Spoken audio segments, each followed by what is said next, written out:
So with that, this is where I get to talk about myself.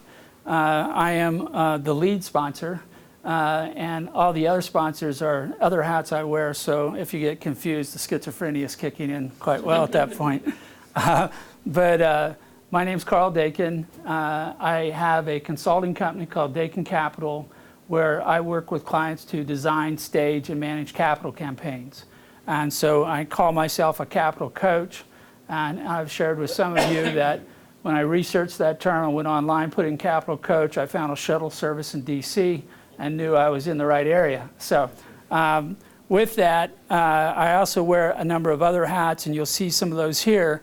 But what right now we're doing in Opportunity Zone is we're talking with different people who have projects who the complexity of Opportunity Zones is just one more thing that is challenging them, or they're lacking the time or knowledge or experience to do this, all common problems to any entrepreneurial small business.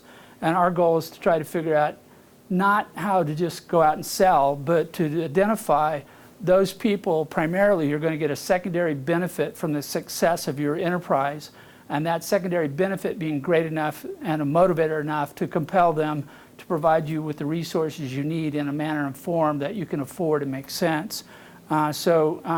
We very rarely talk about angel funding or anything that's a pure ROI. We're almost always talking about the secondary benefit and how that impacts the decision-making process.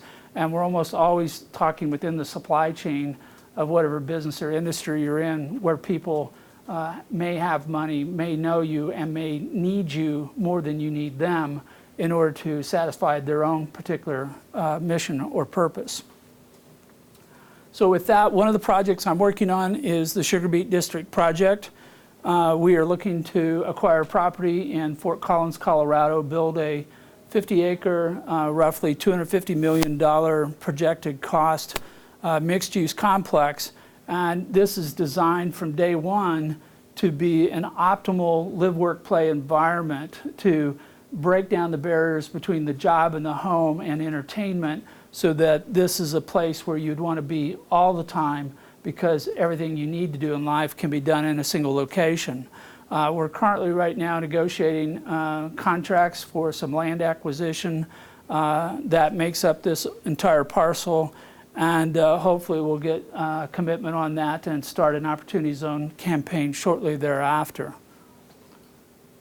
Another project I'm involved with is I'm on the board of advisors for Invest New Mexico. This is an Opportunity Zone management company working with the fund, INM OzFund 2020. It's intended to be a $25 million angel-style investment fund focused on small businesses located within the state of Colorado. We have soft commitments that will allow us to be launching here before Christmas, and we're already talking to them about replicating the Colorado model that we're going to talk about tonight in New Mexico in exactly the same fashion as it's being operated here, except we have to change the name of the state just to keep everybody clear on what that's about. And then this is what we're going to be talking about tonight, so we've added it to the sponsor chart. We're going to talk about the Colorado Center for Innovation and Community Capital. And this is actually a live website, which the URL is supposed to be working. I didn't test this one, but this one is. And then we're going to set up an Opportunity Zone fund to bring money into this business, which is a classical model. Now, almost everybody in Opportunity Zones will raise money into a fund. The fund only serves as a vehicle for moving money through it to qualify for the tax incentives, and then it's deployed into one or more businesses, one or more assets, as they call it. And in this case, this will be the business, the operating business, and this fund, once it passes money through, will be a reporting agency for the 10-year term of Opportunity Zone investment, where it has to turn in reports to the IRS, who's the supervising agency within the federal government. And as of this week, they've expanded the amount of information that a fund must collect on what's being done by these businesses. And there's proposed legislation to expand that greatly so they can better track the true social impact occurring within these communities. And if that occurs, the reporting requirements will go up and the associated cost will go up. So if you're designing an Opportunity Zone fund for your own purpose and you're deploying the money into a business, you need to make sure that that business has a contractual obligation to give you the information needed to complete your reporting requirements back to the federal government. Those are now different things I'm involved with, all acting as sponsors, but we are open to other people who would like to have their name up here so that not only everybody in the room can see it, but we're now at approximately 178 members in this meetup group, 182 as of this morning. And we record all of this and post it up on YouTube so the entire world can see it. So you have a potential unlimited impression potential here as a sponsor. We'll get to that. And then that gets us into projects, funds, and investors. So as I mentioned earlier, one of the things we've been doing within this group is not only trying to understand opportunity zones and address common issues that are coming up, whether you're doing property or business development, but we're also trying to figure out how to stretch what you can do with opportunity zone funding to take you into places that you may not have been able to get to before.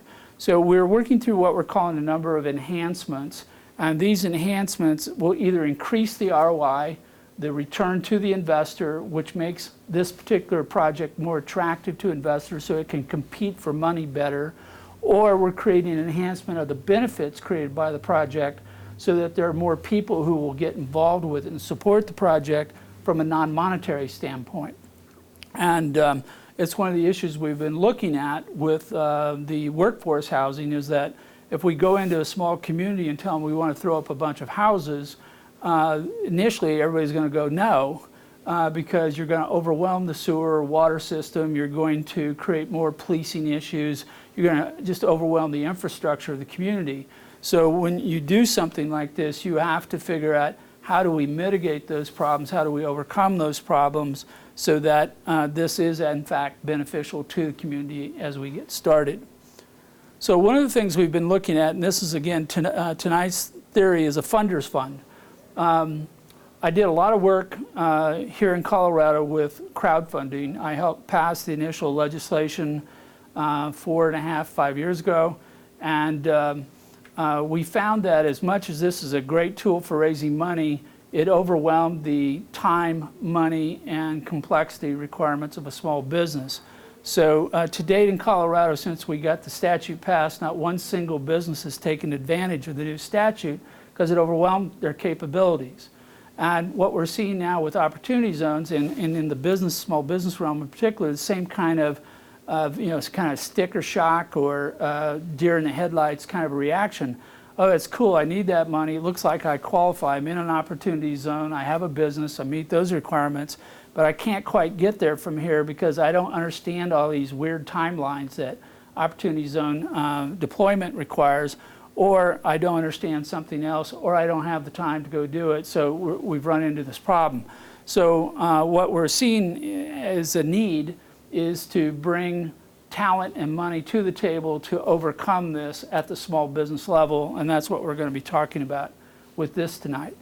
Then innovation, because we're working with a 10-year term, a lot of these, and this is true of everything we've touched, the 10-year term is making us rethink everything we've been doing in raising money, because invariably we've been going short-term, immediate gratification, high ROI, get in, get out, and it's like a disposable business, disposable investment.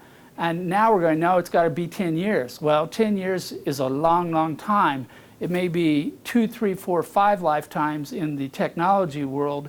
And as a consequence, if you're going to design a 10-year project, you have to design with enough agility, enough flexibility for your project to not only still be in existence, but thriving in 10 years.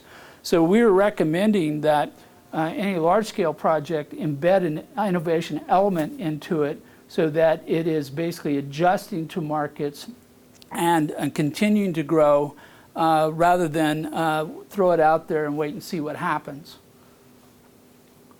Workforce housing we've talked about. Every community that's in an opportunity zone is in a lower income area, and by definition they all need workforce housing. Some places it's a very dire problem, and others it's simply just a problem. I talked to a lady this afternoon. She says, yeah, if we build these, we expect we'll fill them in about 30 days because there is nothing. There's no inventory in that particular community, and they need to get there from here. In that case, it may be necessary to carve this out as a component, fund it separately from the rest of the project, allow that to act as a kind of bootstrap approach to funding the rest of the elements in the project, which are more expensive and more complex. Insurance banking is one that we've been experimenting with. This is combining opportunity zone investment with whole life insurance. We have determined that there's a way in which you can overfund a whole life insurance program, use the money that is in cash value to help fund an opportunity zone project, and do that in a fashion where your money is building in two places at the same time, one within the insurance policy and the other within the opportunity zone investment. And while you're doing that, you're creating a very significant death benefit to the person who's the subject of the insurance, which can serve as an incentive for people to invest or an additional reward for entrepreneurs who are running the Opportunity Zone project. And since a lot of small businesses do not carry any or little life insurance, this is a way to maybe start patching up and being a little bit more circumspect in how to take care of their own wealth building, and so the Opportunity Zone may enable that. And finally, skills training. Again, we're going to talk about this more tonight in the context of skills to raise capital, but again, what we're seeing is that there's a continuing growing gap between what's available for education today and what is needed today in the field, in practice, and particularly in what they consider to be blue-collar vocational workers, which is a little bit derogatory, but that's the way it's commonly described, is we need to come up with better ways for just-in-time on-site training that are aligned. So we're looking at creating opportunity zone funds that will advance the cost of development and presentation of educational programs for specific jobs, for skills within those jobs, within industries, and then paying those back at a revenue share by the employee over time. This brings into alignment the employer and the employee and the cost of education with a payback mechanism which doesn't currently exist in today's educational industry. So all these are enabled by opportunity zones. Most of you are familiar with opportunity zones, but the keys here is that if you sell an asset at a profit, you have a gain, you're going to be taxed on that. And ordinarily, if you had the gain this year, you'd be paying taxes by April of next year at whatever tax rate you're in. And in 2017, they passed a tax bill that said, we want you to take that money and put it to work in a community that's in a distressed economic status. If you'll do that, we're going to give you a number of incentives. First one is we're going to defer when you have to pay your taxes. So you have until December 31st, 2026, if you leave your investment intact, and you don't have to pay taxes till that date. So immediately you've got use of your money for an extended period of time. Then the second thing is that if you leave it in for 5 years, then we're going to deduct from that tax 10%. So you get a haircut automatically, so lesser taxes by 10%. If you leave it in for 7 years, you get an additional 5%, so a total of 15%. So if your tax liability was $100,000, it's now $85,000.